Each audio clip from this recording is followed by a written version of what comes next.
teman-teman semua, apa kabar? Ketemu lagi di Go Student and Sharing ya teman-teman.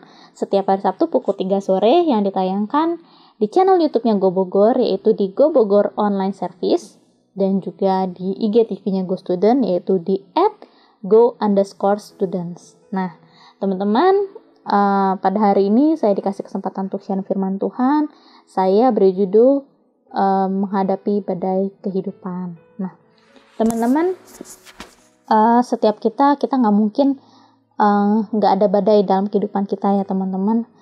Pasti ada aja. Nah, tapi di mana perspektif atau sudut pandang kita itu sangat penting. Nah, di mana seringkali cara kita memandang sebuah masalah adalah masalah itu sendiri teman-teman, atau masalah yang sebenarnya.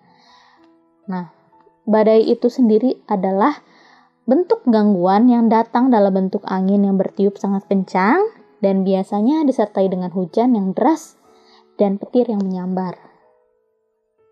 Nah, badai itu sendiri memiliki kekuatan untuk merusak dan mengganggu kehidupan kita.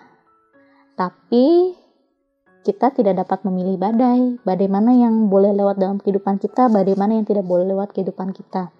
Karena sebenarnya badai itu sendiri yang memilih kita. Nah, teman-teman, untuk sharing firman Tuhan hari ini saya ambil dari Markus 4 ayat 35 sampai 40. Saya bacakan terlebih dahulu sampai ayat 38 ya teman-teman. Markus 4 ayat 35. Pada hari itu, waktu hari sudah petang, Yesus berkata kepada mereka, "Marilah kita bertolak ke seberang." Mereka meninggalkan orang banyak itu lalu bertolak dan membawa Yesus beserta dengan mereka dalam perahu di mana Yesus telah duduk, dan perahu-perahu lain juga menyertai dia. Lalu mengamuklah taufan yang sangat dahsyat dan ombak menyembur masuk ke dalam perahu sehingga perahu itu mulai penuh dengan air. Pada waktu itu Yesus sedang tidur di buritan sebuah tilam. Maka murid-muridnya membangunkan dia dan berkata kepadanya, "Guru, engkau tidak peduli kalau kami binasa?"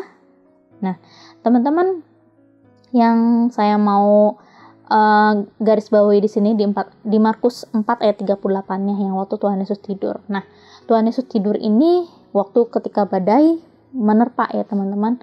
Dan di sini menunjukkan bahwa Yesus itu lebih besar dari badai ya. Karena di sini menunjukkan bahwa Tuhan Yesus itu tenang, nggak panik gitu ya. Membayangin teman-teman, kalau misalkan waktu pas diterpa badai Tuhan Yesus juga panik, nah itu gimana? Apalagi sama murid-muridnya gitu kan.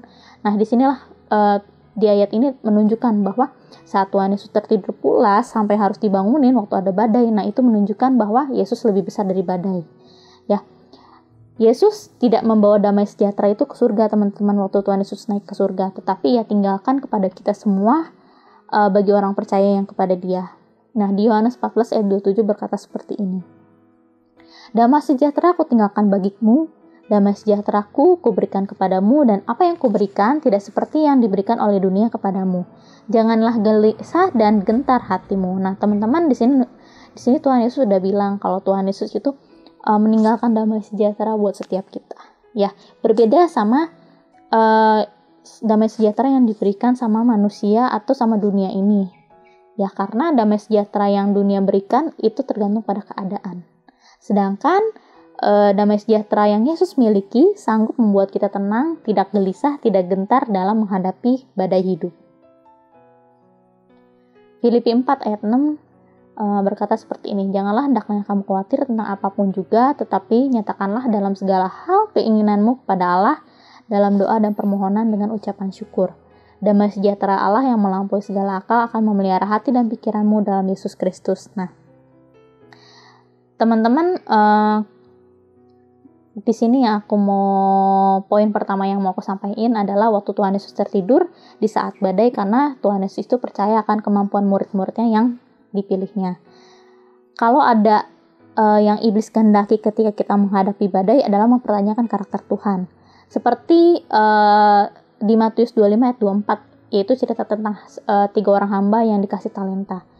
Yang di Matius 25 ayat 24 berkata seperti ini, "Kini datanglah juga hamba yang menerima 1 talenta itu dan berkata, 'Tuan, aku tahu bahwa Tuhan tidak Tuhan adalah manusia yang kejam, yang menuai di tempat di mana Tuhan tidak menabur dan memungut dari tempat di mana Tuhan tidak menanam. Nah, di sini hamba yang satu ini berbeda banget sama kedua hamba yang lain ya teman-teman, pola pikirnya, perspektifnya gitu ya. Dia mempertanyakan karakter Tuhan. Karakter Tuhannya itu yang tadi dia bilang jahat, kejam gitu ya. Tapi teman-teman, ini sebenarnya dia berbicara seperti itu untuk menutupi kesalahannya, karena setelah dikasih talenta dia tidak bisa mengembangkan gitu. Jadi intinya jangan pernah mempertanyakan karakter Tuhan, karena Tuhan Yesus itu tetap baik dari dulu, sekarang, sampai selama-lamanya. Nah teman-teman, Tuhan itu percaya kita lebih dari kita percaya diri kita sendiri ya teman-teman. Nah di 1 Korintus 10 ayat 13 berkata seperti ini, pencobaan-pencobaan yang kamu alami ialah pencobaan-pencobaan biasa yang tidak melebihi kekuatan manusia, sebab Allah setia dan karena itu Ia tidak akan membiarkan kamu dicobai melampaui kekuatanmu. Pada waktu kamu dicobai, Ia akan memberikan kepadamu jalan keluar sehingga kamu dapat menanggungnya. Nah teman-teman, sebagai pemimpin, Tuhan Yesus ingin murid-muridnya mengalami kemajuan atau pertumbuhan menjadi semakin kuat dalam iman. Oleh karena itu Tuhan Yesus membuat kita dalam hidup ini ada badai kehidupan, tapi Tuhan Yesus menyertai setiap kita dan kita bisa melewatinya. Jadi diperlukan badai untuk menunjukkan sisi lain dari kekuatan Tuhan Yesus saat kita benar-benar mempunyai perjumpaan sama Tuhan itu sendiri gitu. Nah teman-teman semua, dari semuanya ini intinya yang pertama adalah Tuhan Yesus percaya akan kemampuan kita dalam menghadapi badai.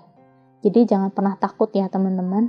Dan yang kedua itu jangan pernah meragukan karakter Tuhan. Karena karakter Tuhan itu dari dulu, sekarang, sampai selama-lamanya tidak pernah berubah.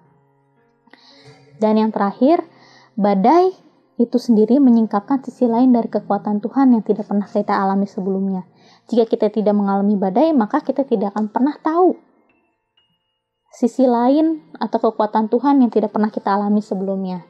Nah, jadi intinya badai memperkenalkan kita kepada kemampuan kita yang sebenarnya, dan badai juga memperkenalkan kita kepada kedahsyatan Tuhan seperti yang belum pernah kita alami sebelumnya. Nah, itu aja teman-teman siaran firman Tuhan dari saya. Semoga memberkati, dan sampai jumpa lagi di Go Student Online Sharing minggu depan. God bless you.